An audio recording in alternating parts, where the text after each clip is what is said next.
memang sekarang itu menyenangi yang seperti itu. Kayak menyenangi Princess Diana aja meninggal iya, gara-gara wartawan betul. tuh. Menyenangi kenegatifan. Nah apalagi maksud gue dengan keadaan sekarang yang media sosial udah seperti itu. Iya. Iya gue kan angkatan lama ya. Angkatan yang media sosial tuh ya sudah gue gunakan untuk promo. Gue gunakan untuk. Tapi anak-anak sekarang tuh kan media sosial tuh masuk ke dalam kehidupan mereka. Hai, ini gua Daniel, tetangga kamu. Di sini gua akan ngobrol dengan tetangga gua tentang perjalanan hidup mereka dari kacamata spiritual di saat mereka mengalami situasi tidak pasti dan kekhawatiran, sampai bisa kembali bangkit menjadi orang yang lebih kuat dari sebelumnya. It's gonna be very exclusive and inspiring. Hai para tetangga-tetangga gue. Well, sayang banget kita sudah ada di part terakhir obrolan bareng sama tetangga kita hari ini, Kang Arman Maulana. Well, yang pasti gue pengen ngucapin terima kasih kepada kalian semua yang udah nonton dari part awal sampai part akhir. Dan thank you juga buat kalian yang sudah support kita dengan datang ke acara Daniel Tetangga live on stage. Dan udah order merchandise kita dan tag kita juga di Instagram pas lagi pakai merchandise-nya. Well, yang pastinya gue pengen banget repost kalian kalau misalnya kalian udah nge-tag kita ya. Langsung aja kalau misalnya kalian pengen beli dan menjadi bagian dari tribe kita, cek DMN official merch di Tokopedia atau kalian bisa langsung scan barcode ini. Alright, thank you so much guys again for your support. Well, kita lanjut sama Kang Arman. Kang, apa ya soal clickbait sama headline gitu ya. Gue beberapa bulan lalu kan gue sendiri juga sempet ya mas jadi korban clickbait sama korban headline gitu. Dan sempet marah yes, tapi sampai akhirnya gue mengerti perspektif dari wartawan gitu. Wartawan sekarang ini kan emang butuh makan. Betul. Tapi mereka dibayar per klik. Jadi mereka, gue baru tahu. Yes, per kliknya itu harganya berapa rupiah lah gitu ya. Really? Yes. Jadi kalau misalnya makanya banyak wartawan by siapa ditulis semuanya atau inisialnya. Dan itu dia dibayar based on berapa orang ngeklik. Of course dia harus keluar dengan clickbait. Of course. Jadi kalau misalnya dilihat sama 2 juta orang gitu ya. Wah itu dia dapat berapa rupiah. Berapa rupiah 1 klik gitu. 100.000 aja kan berarti 100 perak misalnya. 100 perak, udah 200 exactly 200 juta gitu, misalnya gitu. Nah makanya jadi mereka tidak, jujur kalau misalnya menurut gue tidak membenarkan untuk media menciptakan clickbait yang sifatnya fitnah gitu. Tapi gue ngerti kenapa mereka melakukan itu. Gitu misalnya. Apalagi kalau misalnya udah desperate lah dan lain-lain. Mau gak mau mereka harus ngelakuin itu. Nah dan mungkin emang yang disalahin bukan medianya tapi disalahin sistemnya. Karena sistemnya inilah yang justru harus menyuruh mereka untuk menciptakan headline yang sifatnya clickbait gitu. So ya sih akhirnya dari gara-gara gue ngeliat perspektif itu ya. Bro gila loh, gue jadi sayang. Gue mungkin sayang sama gue jadi sayang, gue jadi kayak aduh gila, andaikan gue bisa ngebantuin sehingga lu gak perlu ngelakuin hal seperti itu untuk menyebarkan fitnah atau hoax gitu ya. Tapi ya orang Indonesia ini emang suka juga yang namanya hoax dan gosip gitu. Gua kira bukan orang Indonesia aja. Semua ya. Kayaknya seluruh dunia deh kayaknya. Kalau kita lihat film-film yang dibikin oleh Hollywood ataupun Eropa atau apa kan banyak kan yang memperlihatkan bahwa memang sekarang itu memang manusia tuh pada dasarnya menyenangi yang seperti itu. Menyenangi Princess Diana aja meninggal gara-gara wartawan tuh. Menyenangi kenegatifan. Di saat kepositifan tuh kan gak rame. Di saat Daniel Mananta mendapatkan penghargaan apa gitu sebagai apalah. Gak ada yang peduli. Itu ada lah paling 1, 2, 3. Tapi si kliknya teh paling cuma 100 gitu istilahnya. Tapi misalnya Daniel Mananta mensu Arman Maulana, wah itu pasti akan klik. Dan kalaupun Daniel Mananta dan Arman Maulana itu orang Amerika atau orang Rusia, sama aja pasti di sana juga gitu. Apa ya sifat dasar ya. Sifat dasar ya memang manusia itu. Nah apalagi maksud gue dengan keadaan sekarang yang media sosial udah seperti itu. Gue tuh kaget nih waktu gue jadi juri. Gue kan juri jadi The Voice lah, Idol lah, Rising Star lah. Got Talent cuman juri tamu. Tapi yang sering kan yang di musik. Karena memang gue musik gitu ya. Itu tuh gue belum sadar tadinya. tiba-tiba pas latihan, nih anak kenapa? Matanya cinul, terus nyanyi juga. Udah diamin aja dulu. Selesai, udah selesai.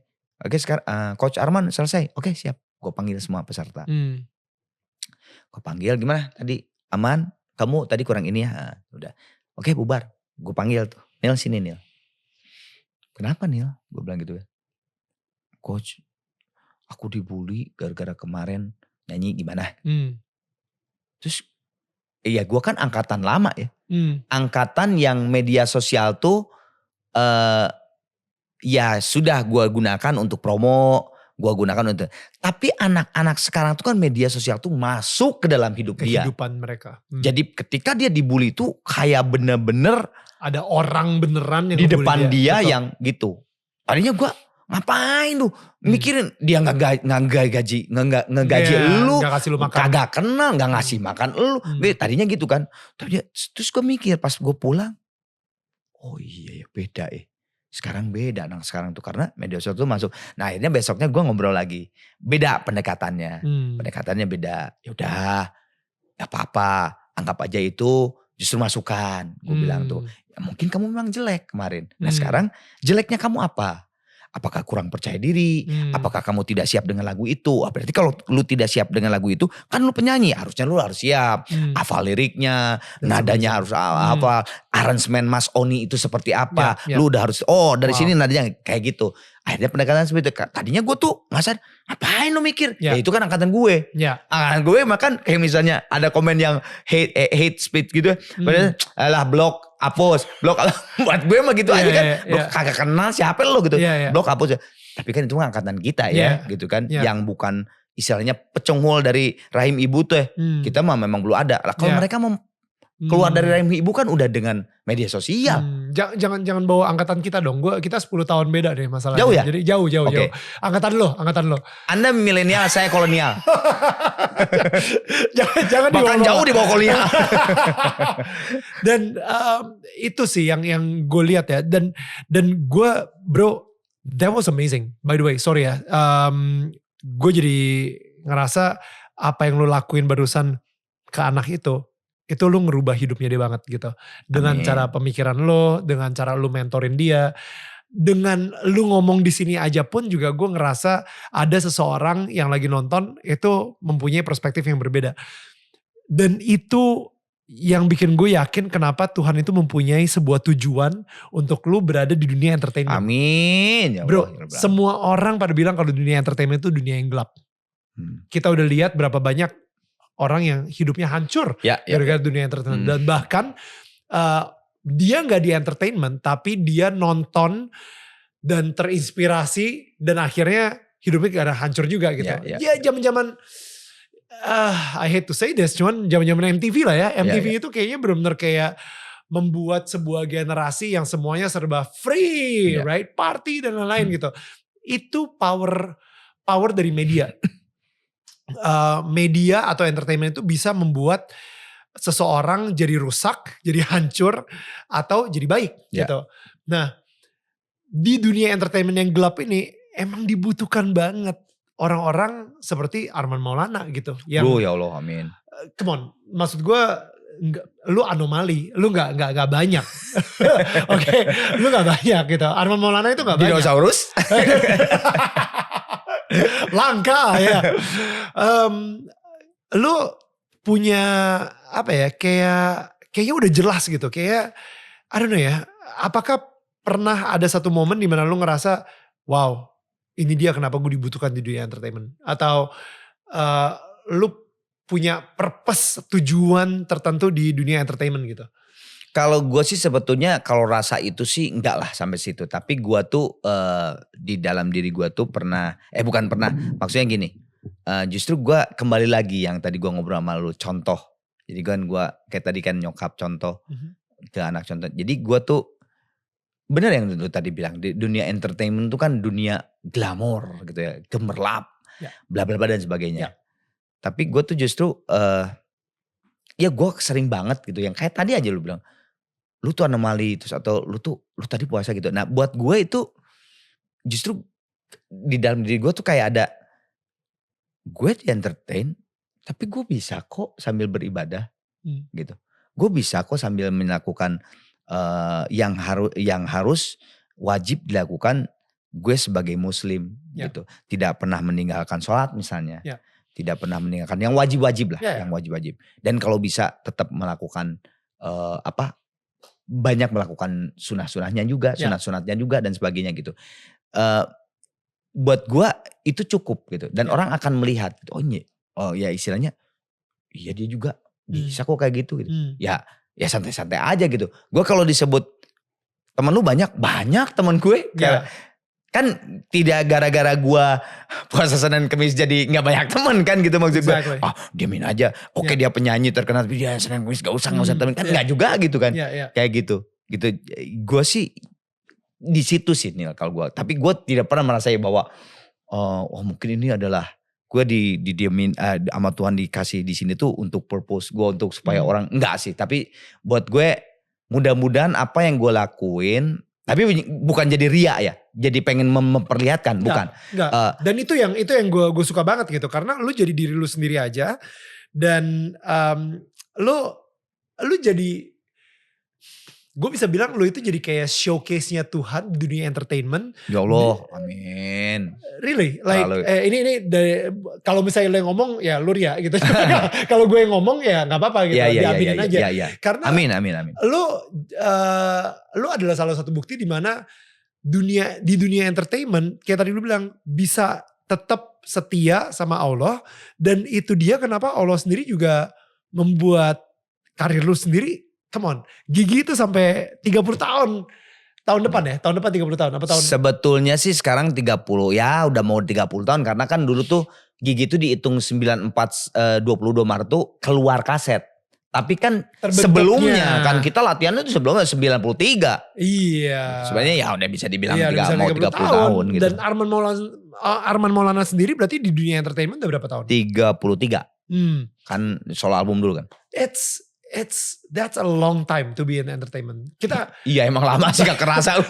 Banyak banget maksudnya seniman, artis yang muncul abis itu hilang gitu. Dan maksud gue kayak gue ngerasa nih, bahkan saat dimana lu sendiri udah mulai gak percaya sama band kalian misalnya seperti itu.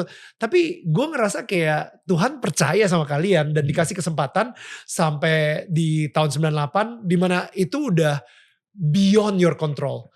Lu udah gak bisa ngontrol itu. Gak bisa tuh ada, nanti pas Krismon kita bakal keluarin album bla bla bla. Gak mungkin, itu semua udah diorkestrasikan sama Tuhan. Karena kayaknya Tuhan tahu bahwa dengan Arman Maulana ada di dunia entertainment, orang-orang jadi lebih percaya gitu bahwa sebenarnya bisa loh beribadah sama Tuhan dan tetap menjalani profesionalitas sebagai musisi di dunia entertainment. Aduh ya Allah, amin. It's amazing bro. Kalau bisa that's very inspiring. Itu, amin. It's very inspiring. Mudah-mudahan, gitu. amin. Diaminkan. Kalau yang bagus mah harus diaminkan, betul. Iya. Amin. Bro, ini kita mau closing, tapi sebelum closing gue pengen nanya sama lo, gila ya, 30 tahun di industri. 33 tahun. Anak sekarang ini lagi di Leeds, kuliah, bentar lagi lulus. Oh my goodness, terakhir kita ngobrol, lu lagi bimbang kayak mau ngirim dia ke Inggris. Cuman sekarang nih lu bakal ke Inggris untuk graduation-nya dia. Pernikahan going strong. Amin. Like, oh my goodness, ada kurang apa sih man? Dari sekarang ini, lu masih mau apa gitu? Gue sih pengen jadi orang atau manusia yang memang selamat dunia maupun akhirat. Amin. Itu aja sih. Apa sih? Karena sebetulnya kan mau lu jadi apa, lu punya apapun, kita tuh nanti kembalinya ke petak tanah 1 kali 2 meter gitu ya. Nah, apa yang mau dibawa gitu ke sana? Sempat gue pernah melihat sebuah tausiah Terus ada yang bertanya. Ada yang bertanya itu dia tidak percaya akan hari nanti. Hari kemudian. Tapi simpel dijawab bahwa ya mendingan siap-siaplah. Kalaupun nanti gak ada hari kebangkitan, ya gak apa-apa kan, ya udah. Tapi kalau ada hari kebangkitan, kalau gak siap-siap bawa ransel, gimana lo? Gitu kan, ya kan? Simpel gitu pertanyaan jawabannya. Nah itu gue tuh di arah situ gitu. Jadi buat gue mudah-mudahan gue waktu di dunia ini gue tidak berbuat jahat, tidak banyak menyakiti orang. Kalau menyakiti orang pasti ada lah, namanya juga manusia ya. Tapi insya Allah gue tidak banyak menyakiti orang, tidak banyak berbuat kejahatan, tidak banyak berbuat yang nggak enak orang merasakannya gitu kan. Gue berusaha sebaik mungkin. Nah tapi kan di hari kebangkitan nanti juga gue pengen selamat juga gitu. Nah terus bersyukur gitu kalau menurut gue sekarang yang lagi lihat acaranya Daniel yang sangat bagus ini yang gue selalu lihat gitu ya. Banyak banget lu di TikTok seliweran, dipotong-potong dan bagus-bagus gitu. Sampai bini gue ngeliatin, Pap Daniel bagus banget ya lu yang mana gitu ya di TikTok. Wah gila keren banget gitu ya. Thank you. Bersyukur tuh simpel. Di semua agama ada gak yang menyatakan bahwa Tuhan itu maha pemarah? Gak ada ya kayaknya ya. Pasti kan maha penyayang, maha pengasih, maha apalah. Tapi ada gak sih Tuhan itu maha pemarah gitu. Nah lu bayangin kalau ada satu sifat Tuhan adalah maha pemarah. Kalau ada satu sifat Tuhan maha pemarah. Lu bayangin ketika Tuhan melihat makhluknya melakukan kesalahan. Gak usah yang besar lah, yang kecil aja. Terus kata Tuhan ke malaikat, stop deh oksigen di dunia 10 detik aja. Lu paniknya dunia kayak apa coba? 10 detik nih, gak usah 10 menit. 10 menit udah mati berapa juta orang. 10 detik aja. Paniknya gimana coba? Kebayang gak sih? Nah itu gue di situ mikir bahwa ya Allah benar ya. Allah tuh maha pengasih dan maha penyayang tuh benar gitu.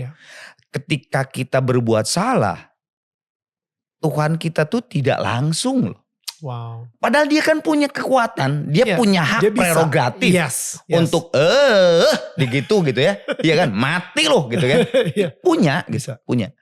Tapi ketika kita beramal, dia langsung catat tuh. Wow. Jadi kan di agama saya, ketika kita berbuat dosa, dia baru niat nggak dicatat.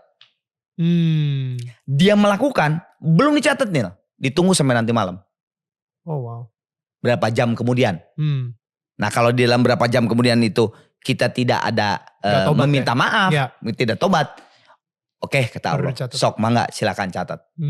Tapi ketika lu niat baik nih, aduh si Arman kasihan, dia kayaknya lagi butuh uang atau butuh apa gitu, itu udah dicatat. Wow. Nah maksud gue, come on man gitu, kalau kita tidak bersyukur gitu, ngerti gak sih? Makanya tadi kalau kebayang gak kalau di dalam sifat-sifat Tuhan itu ada maha pemarah gitu ya, atau maha julid gitu ya, atau maha apa gitu, kebayang gak lo? Udah stop 10 detik deh oksigen. Coba 10 detik kita semua di sini. Kayak apa coba? Itu jadi bersyukur dan ingat gitu, nanti itu ya kalau lu tidak percaya akan hari kebangkitan, oke gak apa-apa terserah mangga. Tapi mendingan kita siap-siap bawa ransel dong gitu kan.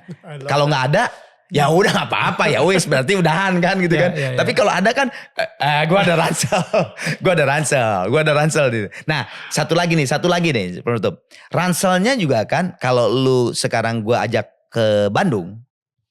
Lu bawa baju berapa? Besok pulang. 2 hari di Bandung. 3 atau 4 baju lah 3 atau 4 baju. Tapi kalau sekarang gue ajak lu ke Kutub Utara sama gue selama 1 tahun. Bekal lu apa? Nah sedangkan di dalam agama gue gak tahu di agama yang lain, tapi di agama gue hari kebangkitan itu akhirat itu forever. Jadi lu bayangin bekalnya harus gimana gitu. Kalau misalnya akhirat itu cuma 3 hari man, ya udahlah bekalnya cukup 3 baju doang gitu.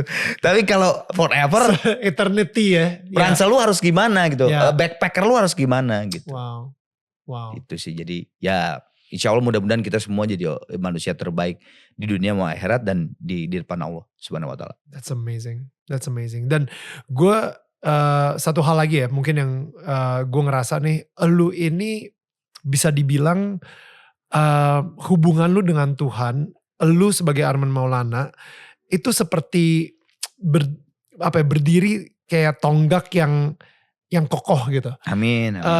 Jadi walaupun orang-orang di sekitar lu itu ya ada yang A, B, C, D, F, G, H, J, K, L, M, N, O, P, drama-drama dan lain-lain.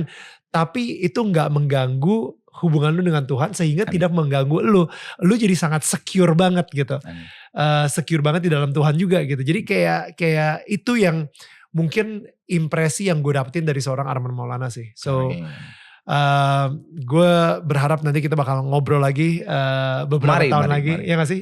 Like setiap kali gue ngobrol sama lu gue selalu mendapatkan sesuatu yang sangat valuable. Thank you banget bro. Gue yang juga, gue banyak banget masukan yang tadi buat gue, itu masukan buat gue lagi. Oke. Untuk menjadi lebih baik. Oke. Gue gak tahu masukan yang mana ya. Banyak tadi cerita-cerita. Mungkin lu gak sadar tapi buat gue oke, tak gue ambil satu-satu gitu. Kita saling belajar deh. Iya dong. Dan terakhir lu ke rumah gue, kita belum produksi ini, jadi sekarang gue bisa ngasih lu sama Mbak Dewi juga. Gue dapat BMW M4 juga, kunci BMW M4 kan? Bukan. Andai kan kita di-endorse sama BMW. Oke, jadi ini isinya rumah. Ini kita emang benar-benar pahat secara spesial, handmade. Yes, bagus, tetangga saling menyangga, bukan menyanggah, itu tagline kita. Dan di dalamnya itu basically kayak rumah, lu bisa masukin lilin di dalamnya. Dan gue sih udah ngerasa ya bahwa lu, rumah tangga lu dan Mbak Dewi juga, dan anak lu juga, itu udah kayak terang yang bisa menerangi tetangga-tetangga kalian gitu. Amin. So mudah-mudahan ketika lo nyalain lilin di rumah ini pun juga lo bisa kayak simbol mengingatkan lo lagi bahwa kalian ini adalah terang gitu yang udah dikasih sama terangnya Tuhan gitu di dalam rumah tangga kalian. Keren. Thank you Neil. Wah thank you banget bro. Baru pertama kali ada orang yang cium souvenir dari kita. So makasih Neil. Lebay ya kalau itu lebay. That's a bit weird now. Oke, so guys, kita akan ketemu lagi minggu depan. Dan minggu depan kita akan tayangin DTK live on stage. So siapakah bintang tamunya? Well, check it out next week. Dan jangan lupa untuk follow kita di Instagram untuk mengetahui apalagi update-update terbaru dari Daniel Tetangga Kamu di @DanielMananta_Network. Alright, see you guys next week. Tetangga saling menyangga, bukan menyanggah. Bye guys. Bye.